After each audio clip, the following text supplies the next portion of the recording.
গল্প পাঠে দেবাশিস চ্যানেলে সবাইকে স্বাগত। আজকের গল্প নারী। গল্পটি সংগৃহীত। যদি কেউ লেখক পরিচিতি সম্পর্কে অবগত থাকেন তাহলে অবশ্যই কমেন্ট বক্সে জানাবেন। গল্পটি যদি ভালো লেগে থাকে তাহলে ভিডিওটিতে একটি লাইক করে দেবেন ও চ্যানেলটি অবশ্যই সাবস্ক্রাইব করে রাখবেন। ভার্সিটিতে পড়ার সময় ক্লাস 10-এ পড়ুয়া একটা মেয়েকে টিউশনি করাতাম। নাম ছিল অর্পিতা।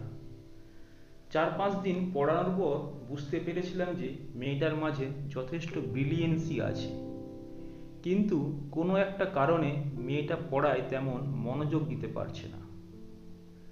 আমি মেয়েটাকে অনেকবার বলেছিলাম, তোমার মতো আমারও একটা ছোট বোন আছে, সে তার সব সমস্যার কথা আমার কাছে শেয়ার করে। তোমার যদি কোনো সমস্যা থেকে থাকে তাহলে আমায় বলতে পারো। কিন্তু মেয়েটা সবসময় আমার কথা এড়িয়ে যেত। আমি ধরেই নিয়েছিলাম হয়তো প্রেম ঘটিত কোনো সমস্যা, তাই শেয়ার করতে চাইছে না। একদিন অর্পিতার বাসায় পড়াতে গিয়ে দেখি বাসা ভর্তি মেহমান। অর্পিতার মামা মামি এসেছে। অর্পিতার মা বলল আজ পড়াতে হবে না। আমি যখন চলে যাচ্ছিলাম তখন অর্পিতা বলেছিল, ভাইয়া একটু দাঁড়ান।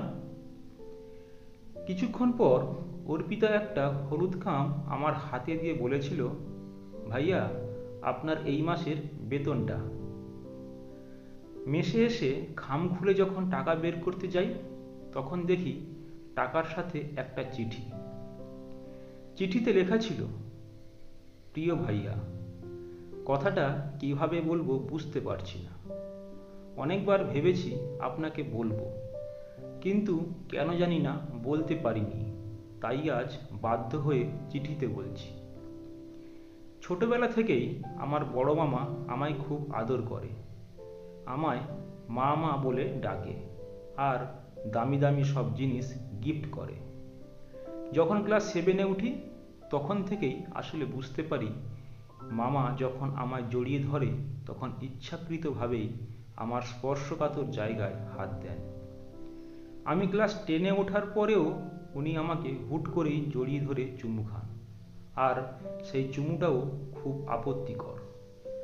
আমি অনেকবার চেষ্টা করেছি বাবা মাকে বিষয়টা বলতে, কিন্তু বলার সাহস পাইনি, কারণ বাবা মার চোখে বড় মামা ফেরেশতার মতো। বড় মামা গতকাল বাসায় এসেছে। আমি যত উনার থেকে দূরে থাকার চেষ্টা করি উনি ততই মা মা বলে আমার কাছে আসে। আমি এখন কি করব ভাইয়া? চিঠিটা পড়ার পর কয়েক মিনিটের জন্য স্তব্ধ হয়ে গিয়েছিলাম। বুঝতে পারছিলাম না কিভাবে একটা পুরুষ একটা মেয়েকে মা ডেকে সম্বোধন করে নরপশুর মতো এমন একটা কাজ করতে পারে। পরের দিন যখন অর্পিতাকে পড়াতে গেলাম তখন অর্পিতা আমার চোখের দিকে তাকাতে পারছিল না। আমি অর্পিতাকে বলেছিলাম, অর্পিতা, তোমারও একটা ছোট বোন আছে। তোমায় যেমন তোমার মামা আদরের বাহানা করে এমন করে, তোমার বোন যখন বড় হবে তার সাথেও তোমার মামা ঠিক এমন কাজটাই করবে, আর এর জন্য একদিন তুমি নিজেই নিজেকে দোষারোপ করবে। তাই কি হবে না হবে এই সব চিন্তা বাদ দিয়ে তুমি প্রতিবাদ করো। নেক্সট টাইম তোমার মামা এমন করলে তুমি ওনাকে সরাসরি বলো। সেদিন রাতেই অর্পিতা আমায় ফোন দিয়ে কাঁদতে কাঁদতে বলেছিল, ভাইয়া আজ আমি প্রতিবাদ করেছি, কিন্তু বাবা মা আমায় ভুল বুঝলো, এমনকি মা আমার গায়েও হাত তুলেছে। পরের দিন সকালে আমি অর্পিতাদের বাসায় গিয়ে ওর মার হাতে অর্পিতার চিঠিটা দিয়ে বলেছিলাম, আন্টি, অর্পিতা এখন ছোট নেই, ও এখন বুঝতে পারে কোনটা ভালো স্পর্শ আর কোনটা খারাপ। একটা মেয়ে কখন অসহায় হয়ে পড়ে জানেন? যখন একটা মেয়ে তার নিজের মাকেও তার সমস্যাটার কথা বলতে পারে না। আমি কথাগুলো বলে যখন বাসা থেকে বের হয়ে আসি তার কিছুক্ষণ পরেই আন্টি আমায় ফোন দিয়ে বলে, আমি যেন কাল থেকে অর্পিতাকে পড়াতে না যাই। আমিও তখন কিছু বলতে পারিনি। তখন শুধু একটা কথাই বারবার মাথায় আসছিল, আর সেটা হলো মাঝে মাঝে একটা মেয়ে কতটাই না অসহায় হয়ে যায়।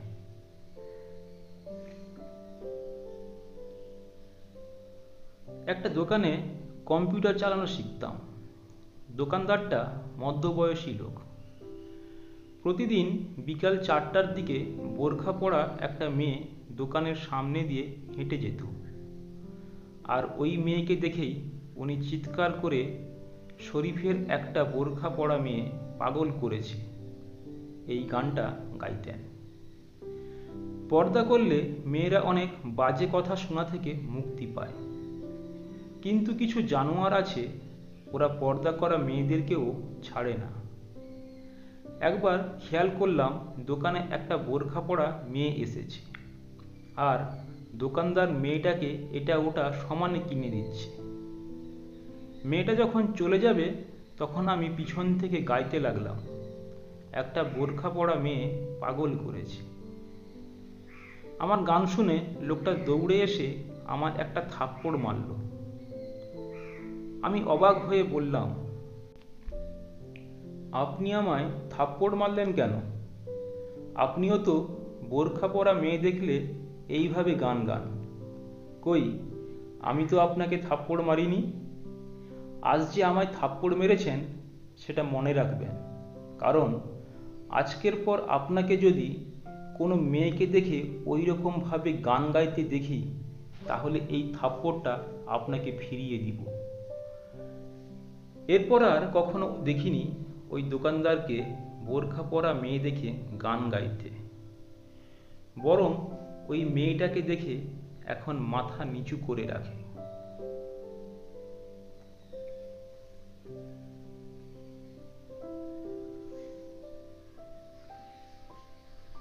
আমার স্ত্রী শ্রাবণীর অফিসের নিচে অনেকক্ষণ ধরে বসে আছি।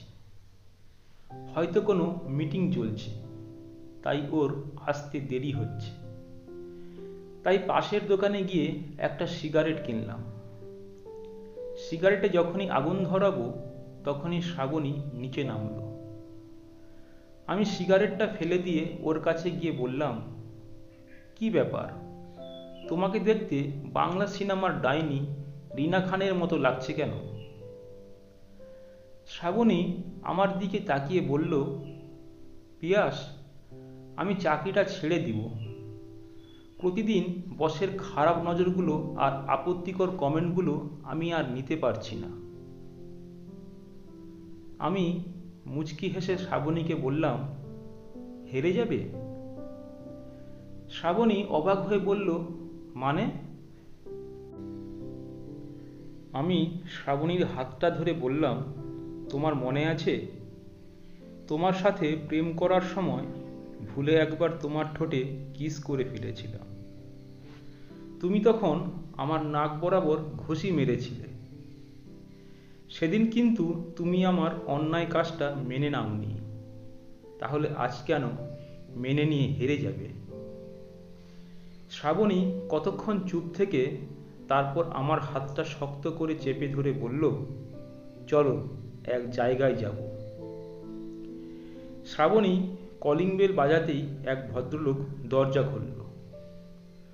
শ্রাবণীকে দেখেই ভদ্রলোক অবাক হয়ে বলল, আরে তুমি এইখানে? শ্রাবণী মুচকি হেসে ভদ্রলোককে বলল, আসলাম এমনিতেই। ভদ্রলোক আমাদের ভিতরে আসতে বললেন। ভিতরে ঢুকে শ্রাবণী ভদ্রলোককে বলল, স্যার, ভাবিকে একটু ডাকেন, ওনার সাথে পরিচিত হই।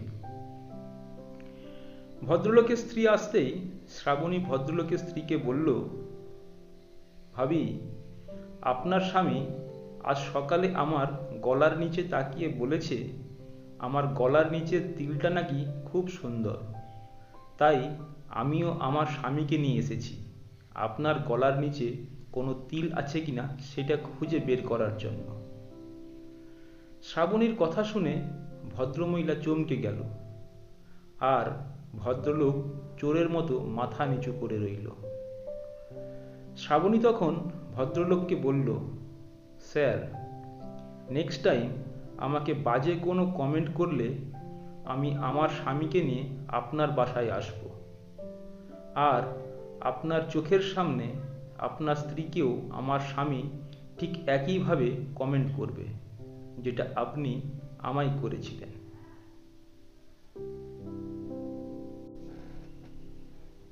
ভদ্রলোকের বাসা থেকে বের হয়ে আমি রিক্সা খুঁজতে লাগলাম। এমন সময় শ্রাবণী আমার হাতটা ধরে বলল, পিয়াস, চলো না আজ হেঁটে বাসায় যাই। কালো পিচঢালা পথের পাশে হলুদ সোডিয়ামের বাতিগুলো জ্বলে উঠেছে।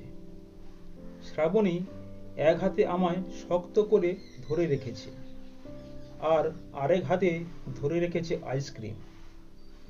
আমরা বাসার দিকে হেঁটে যাচ্ছি।